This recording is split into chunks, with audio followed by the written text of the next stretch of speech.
प्रिया बोल के ये लड़की एक नए नए अपार्टमेंट पे शिफ्ट हुई थी, लेकिन उसको बिल्कुल भी नहीं पता था उसका ये अपार्टमेंट एक भूतिया अपार्टमेंट है। उसके बाद जो उसके संग होता है ना, वो सुन के तो भाई मेरे तक रोंगटे खड़े हो गए। प्रिया को बहुत दिनों से एक अपार्टमेंट की जरूरत थी, क्योंकि वो बहुत दूर ऑफिस जाती थी और उसका घर आने में काफी ज्यादा लेट हो जाता था। इसलिए वो चाहती थी कि उसका जो अपार्टमेंट है वो ऑफिस के बाजू में हो, और उसको बहुत ढूंढने के बाद एक अपार्टमेंट मिल गया काफी ज्यादा सस्ते प्राइस पे। लेकिन ये सस्ता प्राइस उसको काफी ज्यादा महंगा पड़ने वाला था, जो उसने कभी अपने सपने में भी नहीं सोचा होगा। और फाइनली वो अपार्टमेंट में शिफ्ट हो गई। के 2 से 3 दिन तो काफी ज्यादा नॉर्मल बीते, एक नॉर्मल दिन की तरह। लेकिन चौथा और पांचवा दिन आते आते उनको काफी ज्यादा क्रीपी सा माहौल आना शुरू हो गया।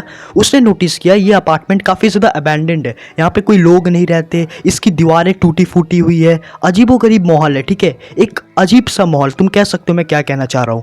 और उसने ये चीज़ को इग्नोर किया। उसने सोचा कि भाई मेरे को तो यहाँ पास रहना ही है, मेरे को ज़्यादा टाइम तो अपने ऑफिस पे बिताना है। करते करते 5 से 6 दिन और बीत गया, और उसने और एक चीज़ नोटिस किया। वो अपार्टमेंट में जितने भी लोग थे वो शाम को कहीं और चले जाते थे, मतलब उस अपार्टमेंट पे नहीं रहते थे।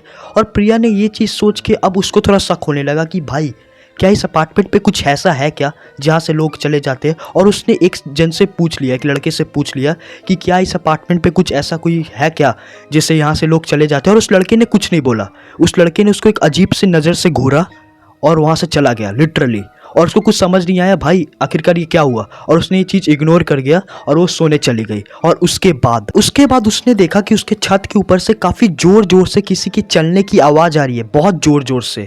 ठीक है, बहुत मतलब लिटरली वो कोई इंसान की आवाज़ तो हो नहीं सकती कि इंसान, नॉर्मल इंसान इतने ज़ोर ज़ोर से नहीं चल सकता। और वो सुनने के बाद ना वो सोची कि भाई इस अपार्टमेंट में अभी मेरे अलावा और कोई भी नहीं है, तो ये कौन है। और ये लिटरली वो बहुत ज़्यादा डर गई और वो सो गई। ठीक है, और सुबह उठ के देखी उसने और एक क्रीपी चीज़ देखा। उसके घर के, उसके किचन के जो बर्तन वर्तन थे एकदम नीचे गिर गए थे।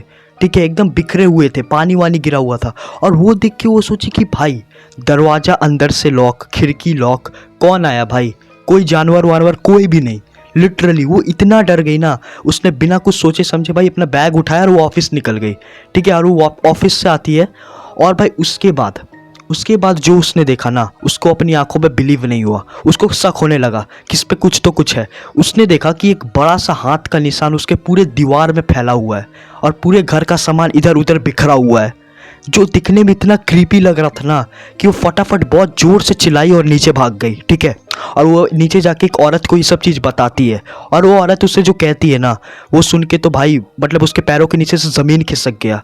उसको बिल्कुल भी एक्सपेक्ट नहीं था वो औरत ये कहेगी। वो औरत प्रिया को इस फ्लैट के बारे में हॉन्टेड स्टोरी बताती है 5 साल पहले जो इस फ्लैट में घटना हुआ था, जिसके बारे में सुनने के बाद प्रिया को लिटरली बिलीव नहीं होता है कि भाई डैम। वो बताती है कि इस फ्लैट पे एक औरत रहती थी जिसके उसके पति के संग हर टाइम झगड़ा होता रहता था, मतलब डेली का था। और एक दिन क्या कि उस औरत ने गुस्से पे आकर सुसाइड कर लिया यही फ्लैट पे। और तब से उस औरत की जो आत्मा है यही फ्लैट में मंडराती है, और जो उसका हस्बैंड था वो भाग गया लिटरली, और उससे आज तक वो बदला लेने के इंतजार पे है। जिसके डैम मतलब तब से ये फ्लैट पे जो भी लोग आया उसके संग कुछ तो कुछ पैरानॉर्मल हरकतें जरूर होती। उसको ये औरत फ्लैट पे रहने नहीं देती, और इसलिए जो भी लोग ये फ्लैट पे रहते वो रात को कहीं और चले जाते, क्योंकि रात में ये पैरानॉर्मल इंसिडेंट और भी ज़्यादा बढ़ जाता है, जिसको संभालना एक तरह से इम्पॉसिबल है। ये इंसिडेंट के बाद प्रिया हमेशा के लिए वो फ्लैट छोड़ देती है, लेकिन कुछ दिन के लिए उसकी तबीयत काफ़ी ज़्यादा खराब हो जाती है। ठीक है, और वो फ्लैट पे वो कभी भी नहीं जाती। लेकिन इस फ्लैट के रिलेटेड और भी काफ़ी ज़्यादा एक बड़ी कंस्पिरेसी थ्योरी है कि लोग कहते हैं कि इस औरत का मर्डर हुआ था, ना कि उसने सुसाइड किया था। और ये काफ़ी ज़्यादा बड़ी कंस्पिरेसी थ्योरी है, और ये काफ़ी ज़्यादा बड़ी मिस्ट्री भी है। ठीक है, जो आज तक कभी भी सॉल्व नहीं हुई, और ये आज भी इतनी ज़्यादा क्रीपी है कि लोग उस फ्लैट की तरफ मुड़ के भी नहीं देखते। तो तुम समझ सकते हो फ्लैट कितना ज़्यादा क्रीपी है आज तक। तो आज की हमारी हॉरर स्टोरी यहीं पे एंड होती है। अगर तुम्हें पसंद आए तो लाइक मारना, सब्सक्राइब करना, उस बेल आइकन को प्रेस करना। मिलता हूँ मैं तुम लोग से अगली वीडियो में।